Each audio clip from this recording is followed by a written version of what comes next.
Finally did it. Packed my bags. Left. Sorry for the long post, but I want a vent. Throwaway account because honestly, the fallout from this is going to be nuclear. And I don't need my main getting doxxed by my darling brother's legion of admirers. Yes, you read that right. Admirers. Because in this circus of a family, he's the goddamn ringleader. And I've always been the clown they secretly, or not so secretly, mocked in the corner. I'm talking about Liam. Golden boy Liam. The sun around which our entire family revolved. From the moment he graced this earth, 3 whole years after me, mind you, as if the universe needed a dramatic spotlight entrance, it was clear who the chosen one was. He was so easy, so bright, such a joy. Me. Well, I was just there. Growing up, the differences were stark and relentless. Liam got the newest toys, the coolest clothes, the unwavering praise for even the most mediocre accomplishments. I, on the other hand, wore hand-me-downs that were often 2 sizes too big, and my achievements were met with a casual, "That's nice, dear," before the conversation inevitably shifted back to Liam's latest triumph. Be it scoring the winning goal in a middle school soccer game, a sport I wasn't even allowed to try because we can't spread ourselves too thin, or getting a B+ on a science test, while my A was apparently just expected. It wasn't just material things, though those stung. It was the emotional landscape. Liam could do no wrong. If he broke something, it was an accident. If I did, it was carelessness. If he talked back to mom and dad, he was spirited. If I dared to voice a differing opinion, I was disrespectful. The double standards were so blatant they felt like physical blows. I remember once, when we were teenagers, Liam crashed the family car. He'd snuck out with it after a party, and thankfully no one was hurt, but the fender was completely mangled. The punishment? Grounded for a week, and even then, Mom was practically apologizing to him for the inconvenience. A few months later I got a speeding ticket, barely over the limit, on my way to a study group, and I was grounded for a month, lost driving privileges for 3, and had to pay for the ticket out of my meager savings. The injustice burned like acid. Over the years, this festering resentment grew inside me, a toxic knot tightening in my chest. I tried to ignore it, to tell myself it didn't matter, but it seeped into every aspect of my life. It made me question my own worth, my own abilities. Why wasn't I good enough? Why wasn't I seen? I poured myself into my studies, hoping that academic success would finally earn me some sliver of their attention, their approval. I graduated top of my class, got into a decent university, not as prestigious as Liam's of course, but still, and even landed a good job after graduation. But even these milestones felt hollow, overshadowed by the constant, unspoken comparison to Liam, who coasted through life on charm and connections, always landing on his feet without seemingly putting in any real effort. The anger, the raw, simmering anger, has been my constant companion. It flares up at the most innocuous things. A casual mention of Liam's name, a family photo where he's front and center, the way Mom's voice softens whenever she talks about him. I've tried to talk to my parents about it, countless times. Each attempt was met with denial, defensiveness, or the classic gaslighting. You're being too sensitive. You're imagining things. We love you both equally. It was a lie so blatant it felt like a fresh wound every time. The breaking point, the moment I knew I couldn't breathe in that house any longer, happened just last week. Liam announced he was thinking about starting a new business venture. He had no concrete plan, no funding secured, just a vague idea. Within 24 hours, Dad had offered him a substantial loan, interest-free naturally. Mom was already brainstorming potential marketing strategies, and the entire family was buzzing with excitement. Meanwhile, I've been meticulously building my own small business for the past 2 years, pouring my heart, soul, and every spare penny into it. When I cautiously mentioned a recent success, a significant client I'd landed, the response was a lukewarm, "Oh, that's good, honey," before they immediately pivoted back to Liam's grand yet-to-be-formed idea. That night something inside me snapped. The years of being overlooked, undervalued, and constantly playing second fiddle finally reached their limit. The anger wasn't simmering anymore. It was a raging inferno. The next morning I confronted them. All of them. It wasn't a calm, rational discussion. It was a torrent of years of pent-up frustration, hurt, and rage.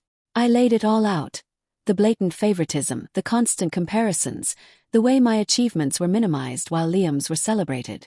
I spoke about the emotional toll it had taken on me, the feeling of being invisible in my own family. Liam, of course, played the innocent victim. He looked genuinely bewildered, claiming he had no idea I felt this way. Bullshit. Mom cried, accusing me of being ungrateful and trying to create drama. Dad just looked uncomfortable and kept repeating, Now, let's all be reasonable. Reasonable. After decades of this, the confrontation didn't magically fix anything. In fact, it probably made things worse.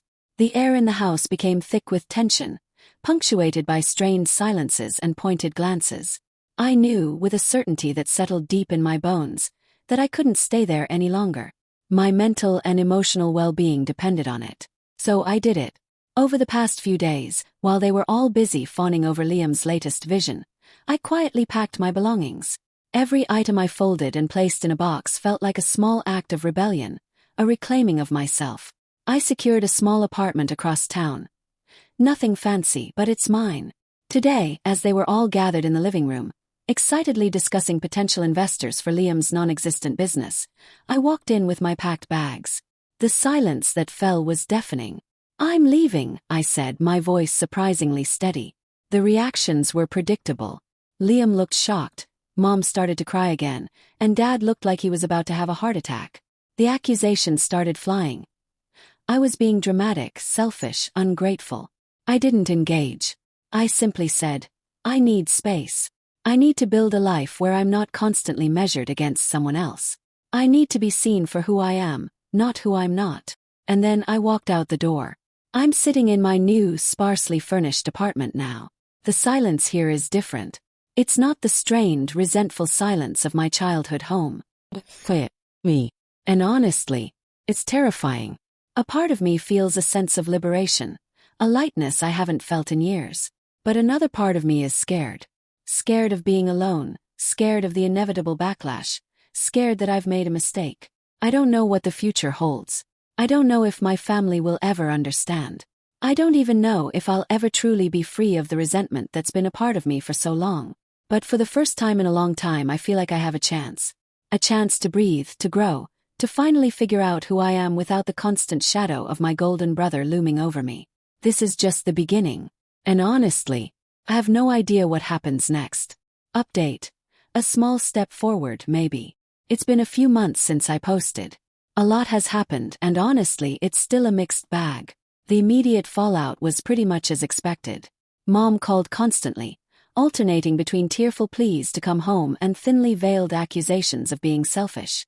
Dad sent a few terse texts about family unity. Liam, surprisingly, was mostly silent, though a few mutual acquaintances let slip that he was confused and hurt by my decision. The silence from Liam actually stung more than the accusations. It reinforced the feeling that my leaving wasn't about me, but about how it affected him. His golden aura had been slightly tarnished, and that was apparently the real tragedy. However, something unexpected happened a few weeks ago. I got a text from Liam. Just one sentence. "Can we talk?" My initial reaction was a hard no. My walls were still firmly up, and the thought of another round of gaslighting and minimizing was exhausting. But then, a tiny sliver of hope flickered. Maybe, just maybe, something had shifted. We met at a neutral coffee shop. It was awkward, tense. He didn't immediately launch into a defense or try to guilt-trip me. Instead, he actually asked me how I was doing. Genuinely asked. The conversation that followed wasn't a magical resolution.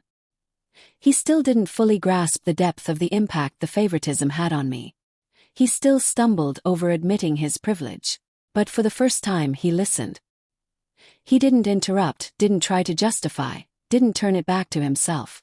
He just sat there and listened as I reiterated some of the key moments, the constant feeling of being less. He didn't apologize in the way I might have once dreamed of, a full, tearful acknowledgement of wrongdoing. But he did say quietly, I didn't realize how much it affected you. It felt small, insufficient, but it was a crack in the wall. We've had a couple more brief conversations since then. They're still tentative, still a little uncomfortable, but there's a different tone. A flicker of understanding, maybe even empathy on his part. As for my parents, it's still a work in progress. Mom has started calling less, and when she does, she actually asks about my business, my apartment, me. Dad even came by my place last week, unannounced. He mostly just looked around and mumbled something about needing a new wrench, but it felt like an olive branch in his own gruff way. Things aren't perfect. The years of resentment won't vanish overnight. I'm still processing a lot, And there are days when the anger bubbles back up. But being in my own space, making my own decisions has been transformative. My business is slowly but steadily growing. I'm making new friends, building a support system outside of my family. Moving out wasn't a dramatic, fairy tale ending. It was messy, painful, and isolating at times. But it was the necessary first step for me to start healing and building a life on my own terms. The confrontation didn't magically solve everything, but it opened a door, however slightly. Maybe, just maybe, there's a path forward where we can all exist, if not in perfect harmony, then at least with a little more understanding. It's a long road, but for the first time in a long time, I feel a sliver of hope that it might actually lead somewhere better. Please like, share, and subscribe to help the channel grow.